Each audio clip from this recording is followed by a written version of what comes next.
Na sala de entrevistas, temos a honra de receber o governador Camilo Capiberibe.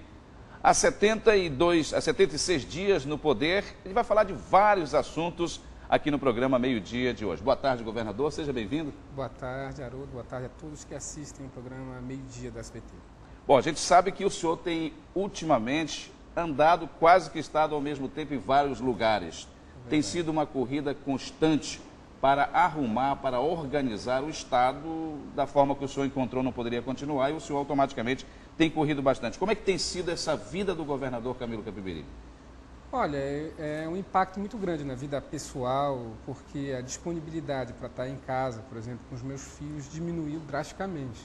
Por exemplo, eu cheguei de Brasília ontem, de manhã praticamente, 5 da manhã, e pouco vi meus dois filhos, e realmente já vou para Brasília hoje à noite de volta, então assim, semana que vem tem que ir para o Rio de Janeiro, tem que ir para o estado do Amazonas, participar de uma conferência internacional.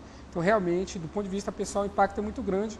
Agora, a sensação de estar podendo contribuir com o meu estado, ela é muito grande, a minha família, graças a Deus, me compreende e me apoia.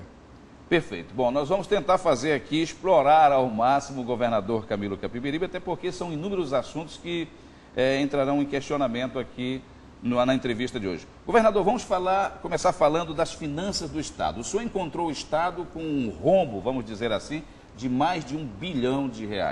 Hoje, como está, depois de organizado ao máximo possível que o senhor pôde, como é que está as finanças do Estado? Veja, as finanças, elas continuam muito ruins, né? Porque uma dívida de R$1 bilhão e 700 milhões, infelizmente, você não consegue resolver em um mês, muito menos em um ano. Isso vai levar anos para a gente poder reconstruir completamente.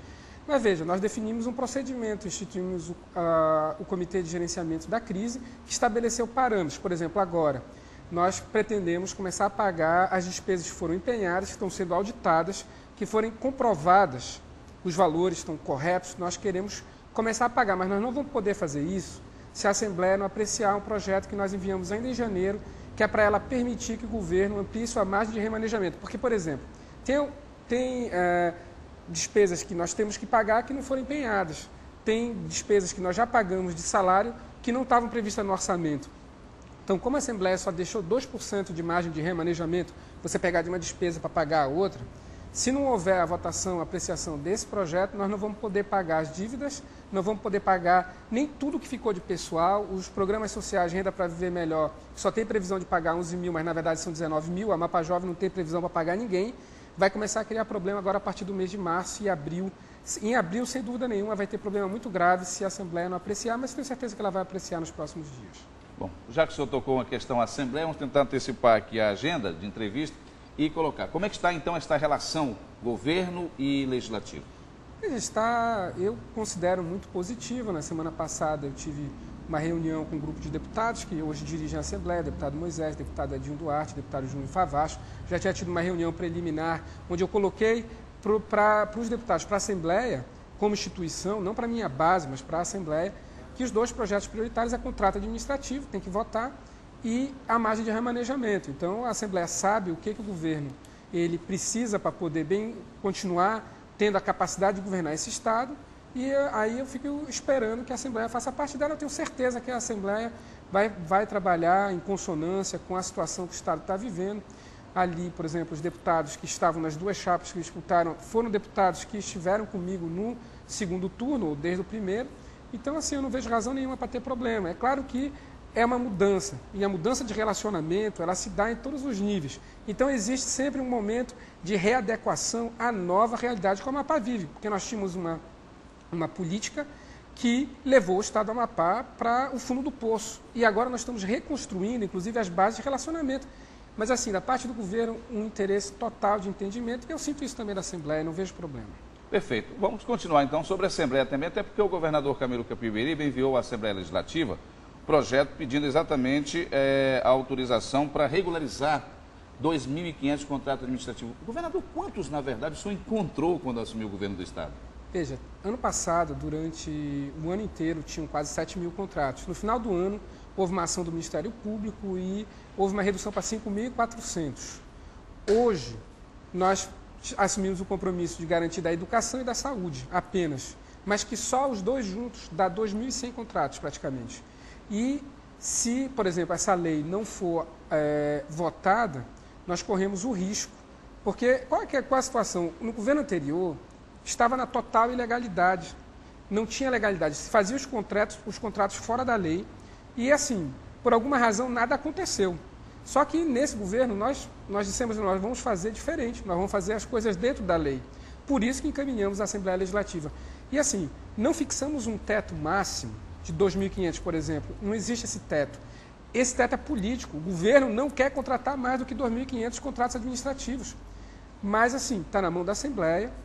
Eu queria, inclusive, dizer que esse projeto ele é importante para não ter problema na folha salarial dos contratos, que ele seja votado no início da semana que vem, para que nós possamos regularizar a situação dos contratos administrativos e poder pagar. Senão, os da educação, os da saúde, nós até podemos fazer aquele jeitinho que nem o governo anterior fazia e tentar regularizar sem autorização da Assembleia. Mas essa não é a prática para a qual o povo nos escolheu. Então, nós vamos esperar que a Assembleia faça parte dela para que nós possamos, então, colocar e regularizar a situação e fazer tudo dentro da lei. É isso que a população espera e eu tenho certeza que a Assembleia vai apreciar. Tem um detalhe importante nisso, governador Camilo. Nós estivemos, inclusive, fazendo uma visita em loco, na saúde, na educação. Existem alguns setores do governo do Estado que é visível a falta desses trabalhadores. Quer dizer, não tem como funcionar realmente, não que seja imprescindível, mas para que funcione com qualidade, faz necessária a contratação de pelo menos, vamos dizer, 1.500, 2.000 para poder funcionar, né? Não, é isso. E veja, nós estamos saindo de 7.000 no ano passado, 5.400 no final do ano, para um teto de 2.500, que é um teto político. Agora, por exemplo, se precisar de 100 servidores, eu tenho que ter essa margem para contratar para a saúde, para a educação. Agora, fazer contrato administrativo para atender politicamente uma liderança ou outra, isso o governo não vai fazer, que era isso que o governo anterior fazia. Por isso que tinha 7.000, que era para satisfazer um ou outro, isso nós não vamos fazer, não esperem de nós esse tipo de atitude. Agora, na lei que nós mandamos para a Assembleia, está lá que trimestralmente o governo vai enviar para a Assembleia a relação dos contratos administrativos e o número deles. E digo mais, não vai nem ser preciso a gente fazer isso, porque a folha de pagamento com todos os servidores efetivos, cargos comissionados, contratos administrativos, beneficiários de programas sociais, renda, a Mapa Jovem vão para a internet nos próximos dias e quem quiser saber quem é do contrato, quem não é, como entrou, como saiu, basta vai entrar no site do governo. Então vai estar tudo lá. A Assembleia não precisa ter medo. Ah, não, mas aí não tem, a gente não vai saber quantos contratos. Vai saber porque vai estar no site. Então vai estar lá. Se for 3.000 é porque é preciso 3.000. Se não for preciso, a população vai fiscalizar, a Assembleia vai fiscalizar, a oposição, o Ministério Público, e nós vamos adequar. Mas eu digo, o nosso desejo é reduzir e fazer o concurso público no segundo semestre. Mas é preciso saber, por exemplo, por que nós tínhamos 2.000 contratos na educação, esse ano nós temos 1.100 e nós temos ouvido muito pouco que falta professor nas escolas. Então eu acho que ainda dá para reduzir mais na educação e em algumas outras áreas, para a gente fazer o concurso em cima do que é realmente necessário. Perfeito. Ganhando tempo, Ilhão de Tucuruí, CEA, Companhia do Estado do Amapá, encontro com Sarney e a bancada do Amapá. Vamos tentar resumir aqui. Como é que o senhor encontrou a questão da política de viabilização do Ilhão de Tucuruí? Como é que está a situação da CEA? Parece que o Ministério não lhe deu muito a atenção que merecia, o respeito que merecia o governador do Estado do Amapá, sendo que para outro estado emprestou dinheiro, 4 bilhões, né? A coisa parece que andou meio solta por Brasília, né? Não, veja, a situação é a seguinte, o Linhão está chegando, só que a gente não pode esperar o Linhão chegar para resolver os nossos problemas. O Linhão está chegando, estão sendo construídas 3 hidrelétricas, 4 na verdade, com ampliação de Quaracinunes aqui no estado do Amapá, o setor energético no Amapá está mudando. O que acontece em relação à CEA? O problema é que a CEA tem uma dívida de 1.400 bilhões, que desde 2005 a ANEEL recomendou que a CEA fosse cassada a concessão de distribuição de energia da CEA e agora, por alguma razão, o Ministério resolveu endurecer e não quer contratar a energia que o Estado precisa para não viver um apagão no segundo semestre desse ano. O que eu tenho? Eu fui no Ministério, o secretário executivo, ele está desrespeitando o povo do Amapá, ele está tratando de maneira assim, inconcebível o nosso povo, porque você condenar a escuridão, o povo de um Estado, eu não sei exatamente nem como descrever. Mas veja, o que nós vamos fazer?